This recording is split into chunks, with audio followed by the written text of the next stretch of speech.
संबंध में मैं मेरे अध्यक्ष माननीय राष्ट्रीय अध्यक्ष जी आदरणीय अखिलेश जी का कार्यक्रम लगा है 1 बजे, तो वो आएंगे।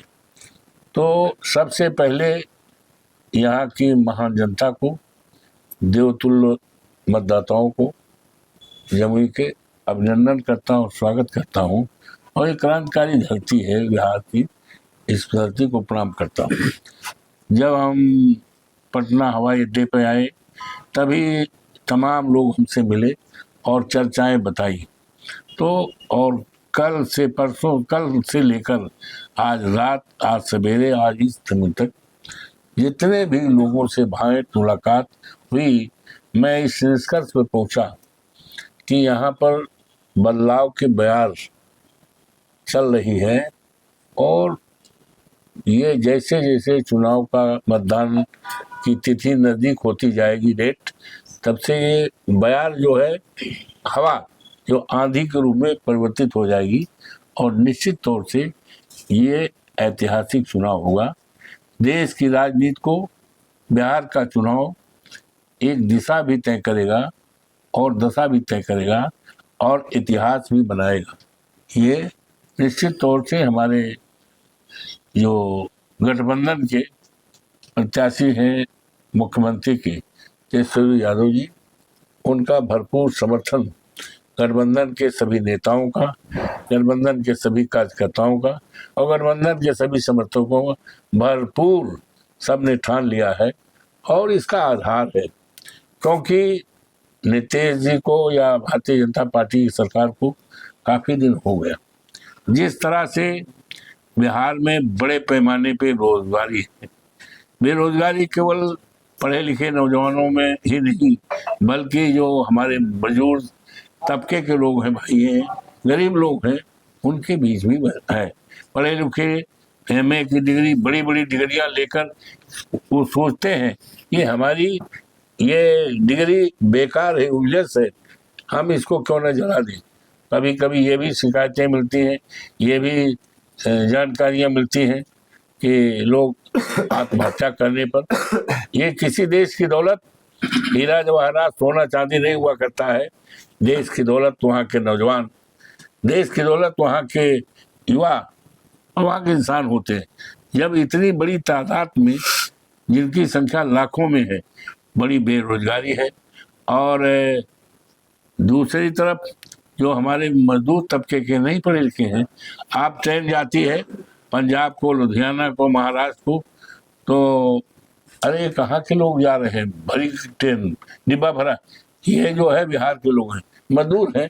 तो इतनी बड़ी बेरोजगारी है यहाँ कोई नहीं। आज सुबह एक अखबार हम पढ़ रहे थे, उसमें लिखा था प्रधानमंत्री जी का वो एड में था और नीतीश जी का, उसमें लिखा था कि ये उच्चतम न्यायालय के सेवानिवृत्त रिटायर्ड जज की अध्यक्षता में एक कमेटी बनाई जाएगी और उस कमेटी की रिपोर्ट के आधार पर इस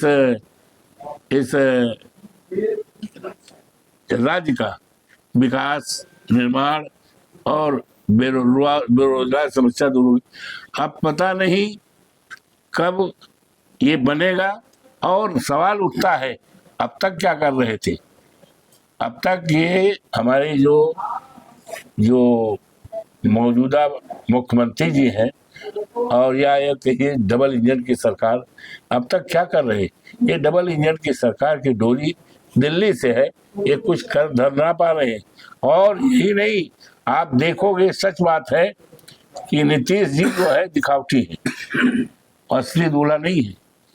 उनको पता है कि उनके साथ भी धोखा हो रहा है, बोले भले न बोले, लेकिन उनके समर्थक, उनके करीबी इस बात को जान रहे हैं और बेचारे निराश बैठे हैं। ये चुनाव ऐसे समय पे हो रहा है जब प्रदेश की जनता बदलाव की मूड में है, पूरी तरह से बदलाव की मूड में है और एक इतिहास बनेगा। और ऐसे समय में हत्याएं हो रही हैं और ये विकास की बात कर रहे हैं। अब तक क्या कर रहे थे भाई? हमारे यहाँ अवधी भाषा में है कि जब कोई कुछ करता नहीं तो कहते हैं, हाँ भैया को दो वो कोदो दरत रहो, खा करते रहो या घास छीलते रहो, ये हमारे अवधी भाषा की।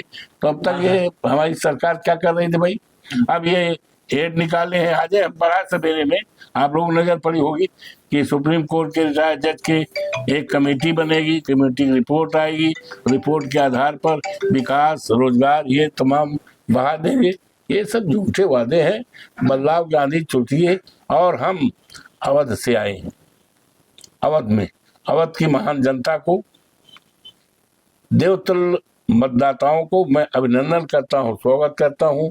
प्रभु श्री राम की कृपा से, हनुमान जी की कृपा से, माँ सरजू माई की कृपा से और वहाँ के देवतुल्य मतदाताओं की कृपा से, अपने नेता जो कल यहाँ आ रहे हैं माननीय अखिलेश यादव की कृपा से हम सांसद बने, जिसकी चर्चा चुनाव लोगों को ध्यान पहले से था। अयोध्या है ना, पहले था और चर्चा में देश की नजर थी। और जब जीत गए तो हिंदुस्तान में आज दो चर्चा है। एक चर्चा है अवधेश प्रसाद पासी कैसे जीत गए और भारतीय जनता पार्टी हारी कैसे, जबकि उन्होंने कहा हम मंदिर बनवाए, जब उन्होंने कहा हम प्रभु श्री राम को उंगली पकड़ कर लाए, जिसको कोई विश्वास नहीं कर सकता कि ये उंगली पकड़ के प्रभु को लाए हैं। प्रभु उंगली पकड़ के नहीं आए हैं, प्रभु श्री राम तो बहुत पहले आए हैं। तुलसीदास ने तो पहले लिख लिया है, दैविक दैविक भौतिक तापा, राम राज काहू न व्यापा। और ये 22 जनवरी 24 को कह रहे हैं मोदी जी के हम उंगली पकड़ के, और ये भी कह रहे थे भारतीय जनता पार्टी के लोग बहुत खुश थे, बहुत खुश थे, कह रहे थे हम राम को लाए हैं, हमें राम लाएंगे। तो पासा तो उल्टा पड़ गया ना, पासा समझ रहे हो नहीं आप है, पासा यो है, यो हो गया ना, उल्टी हो गई। तो किसको लाए राम, वो कहते थे हम राम को लाए हैं और राम हमें लाएंगे, तो राम तो अवधेश प्रसाद को लाए, अपने सेवक को लाए, है कि नहीं। तो ये पूरी तरह से अवध से हम आए हैं। वहाँ पर अयोध्या जनपद की सीट चौवन फैजाबाद जो अयोध्या जनपद की है, लगी हुई सुल्तानपुर की है बगल में, वहाँ से सफाया हो गया। अम्बेडकर नगर की सीट हम जीते, हम बाराबंकी की सीट जीते और बस्ती की सीट जीते।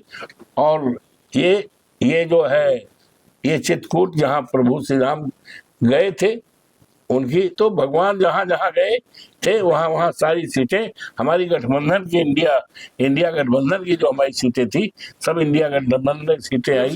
तो राम की कृपा आज यहाँ हम लाए हैं, अवध से जीते हैं मगध में राम की कृपा, और राम की कृपा से महागठबंधन हमारा है, बहुत मजबूती के साथ सरकार बनाएगा। और यहाँ पर वेलफेयर स्टेट की जो कल्पना है वो कल्पना साकार होगी और कल्याणकारी काम होगा, निर्माण होगा।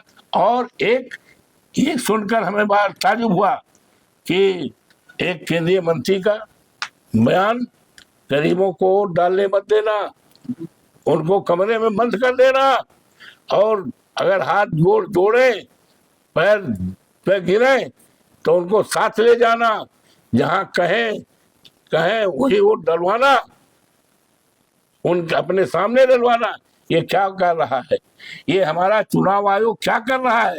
ऐसे समय पर ये पूरी तरह से लोकतंत्र पर डाका डालने की तैयारी है। मैं उम्मीद करता हूं कि चुनाव आयोग इसको बड़ी सतर्कता से पैनी निगाह से देखेगा और इस तरह की जो वातावरण पैदा किया जा रहा है, गरीबों को डरवाया जा रहा है, धमकाया जा रहा है, भय का माहौल पैदा किया जा रहा है, इसको भय के माहौल को चुनाव आयोग पूरा शांति के साथ चुनाव कराए, लोकतंत्र की रक्षा करे, अन्यथा तो फिर ये लूट लेंगे।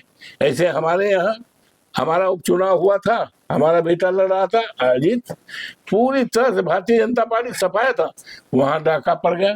चुनाव आयोग को हम लोग फोन करते रहे, हमारे नेता ने तो यहाँ तक कह दिया था चुनाव आयोग तो मर चुका है, यहाँ तक कह दिया, निर्जीव हो गया, हम लोगों ने कहा था।